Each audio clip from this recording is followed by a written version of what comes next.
साहेब यांची शिवसेना उभाटा, त्याचबरोबर all India संविधान आर्मी आणि विविध संघटना आणि सर्व सन्माननीय नगरसेवक आणि सर्व भुसावळ शहरातील आमचे अपंग बंधू, घरकुलवासी, त्याचबरोबर आमचे सर्व पाणी, वीज, रस्ते, त्याचबरोबर देवा धर्माचे आणि इतर महापुरुषांचे जे प्रश्न आहेत ते सगळं कब्रस्तानपासून, शमशानभूमीपासून, गवऱ्यांपासून तर सगळं घेऊन या ठिकाणी आक्रोश मांडण्यासाठी या प्रांत कार्यालयामध्ये आम्ही आज प्रचंड असा मोर्चा, ना भूतो न भविष्य असा मोर्चा भुसावळ शहरामध्ये काढला आणि आजच्या या मोर्चाच्या माध्यमातून आम्ही या ठिकाणी आमचा आक्रोश मांडला।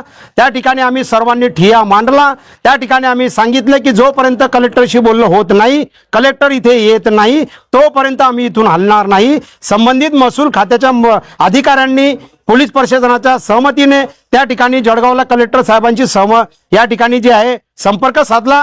त्या ठिकाणी आमचं जे मोर्चा होता त्या मोर्चाचं रूपांतर या ठिकाणी ठिय्या आंदोलनामध्ये झालं आणि प्रांत कार्यालयामध्ये ठिय्या आंदोलनाच्या ठिकाणी या ठिकाणी अधिकाऱ्यांनी या ठिकाणी आम्हाला आश्वासन दिलेलं आहे आणि जर 3 दिवसाची आम्ही मुदत दिलेली आहे। आजचा आक्रोश जो भुसावळकरांचा आम्ही या ठिकाणी त्रस्त नागरिकांचा मांडलेला आहे। यानंतर जर का 3 दिवसामध्ये आम्हाला या ठिकाणी जे आहे न्याय मिळाला नाही तर आम्ही भुसावळ ते जळगाव या ठिकाणी आमचा जो लॉंग मार्च भर उन्हामध्ये या ठिकाणी काढणार आहोत आणि जर त्याच्यामध्ये कोणी जरांचा आमचा अपंग, कोणी आमचा गरीब, कोणी शेतकरी, शेतमजूर, कष्टकरी, कामगार, भुसावळकर नागरिक जर का मरण पावला तर त्याला हे जे गतिरोधक मंत्री हे या ठिकाणी जबाबदार राहतील। त्यांची दादागिरी, गुंडगिरी, गुंडशाही करणारे जे नगरसेवक आहे, जे नगरपालिकेमध्ये एक विकास कामाला, ठरावाला आणि विषयाला विरोध करतात ते जबाबदार राहतील असा इशारा आम्ही या ठिकाणी दिलेला आहे। आणि या ठिकाणी हे म्हणतात मंत्री महोदय संजय सावकारे आमच्या मंत्र्याकडे गेले। अरे आमच्या मंत्र्याकडे गेले? तुम्ही मंत्री आहे ना, तुम्ही भुसावळ शहरासाठी काय केलं?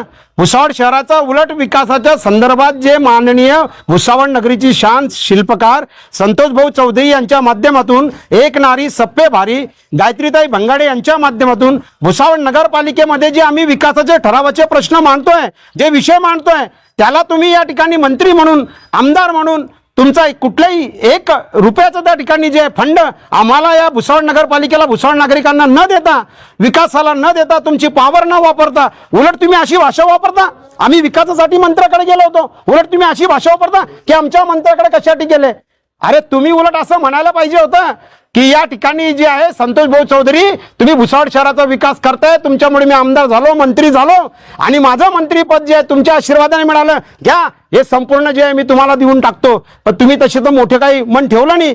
आम्ही तर या ठिकाणी गिरीश भाऊ महाजन यांना जे आहे आम्ही काय म्हणतो, ते जे आहेत ना हनुमानाचे भक्त आहेत, ते संकटमोचक मंत्री आहेत, संकटमोचक मंत्री। आणि हे कोण आहेत? भुसावळचे मंत्री संजय सावकारे कोण आहेत? संकट मंत्री। भुसावळ शहरावरचे मंत्री जे आहे हे संकट मंत्री आहेत। आणि या ठिकाणी जे आहे काय झालंय, हुकुमशाही, गुंडगिरी, तानाशाही, या ठिकाणी दादागिरी या नगरसेवकांची चालू आहे। महिलांच्या अंगावर धावून जाता, नगराध्यक्षबाईंच्या महिलांच्या अंगावर जाऊन जाणारे हे जे नगरसेवक आहे, हे दादागिरी, गुंडगिरी, महिलांचा अपमान आम्ही कदापि खपून घेणार नाही। आणि हे जर मी थांबलं तर याच्यापेक्षाही विराट असे जे जळगावला जे आम्ही आक्रोश रेल रोक मोर्चा काढतोय, लॉंग मार्च, त्या दिवशी आम्ही जळगावला रेल रोक आंदोलन करू। कलेक्टर ऑफिसमध्ये आम्ही ठिय्या आंदोलन हजारोंच्या संख्येने करू। 3 दिवस तुम्हाला दिलेले कलेक्टर साहेब, प्रांत साहेब, तहसीलदार साहेब, महसूल अधिकाऱ्यांना 3 दिवस दिलेले आहे।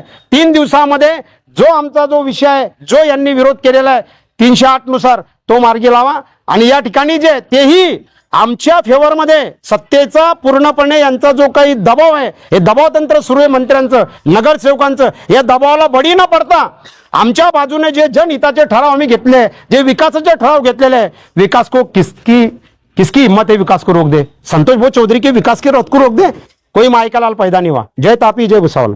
प्रकरणामध्ये जिल्हाधिकारी महोदयांनी सुनावणीला आहेत आणि निवेदन घेतल्यानंतर मी साहेबांच्या कानावर घातलेलं आहे, असं सर्व आलेलं आहे, अशाचे सगळे जे आहेत नगरसेवक वगैरे सगळे अशी समस्या घेऊन आलेले आहेत। आता हा विषय जो जिल्हाधिकारी साहेबांच्या कानावर घालला।